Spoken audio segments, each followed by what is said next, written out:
आता कुस्त्या करायचा म्हणतोय आणि केसरीचा मानकरी झाला सिकंदर. सिकंदर शेख अरे बाबा केसरीचा मानकरी झाला आणि निकालावर विजय झाला. पत्रकार बंधू लेकरा सरसाळा, पत्रकार बंधू लेकरा सरसाळा. मी मनापासून सिकंदर भैयाचा खूप खूप मनापासून आभार व्यक्त करतो.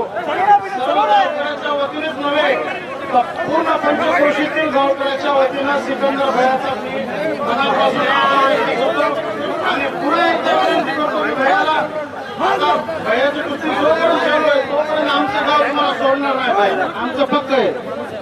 साहेब एवढं नक्की आहे की पुढच्या वर्षी तुम्ही बोलवा किंवा न बोलवा इकडे बघा, मी येणार, मी स्वतःहून या गावात येणार. माझी कुस्ती तुम्ही ठेवा नाही तर ना ठेवा, इकडे बघा. मी स्वतः येऊन खेळणार इथं. खाली तुम्ही हरे लावा नाही तर नाही हलायले, लावा. हलायले. खेळीन, तुमच्याकडूनच खेळीन. ओके, धन्यवाद. सगळ्यांचं प्रेम भेटलं. थँक्यू. बाळासाहेब गरुड इकडे या. इकडे बघा.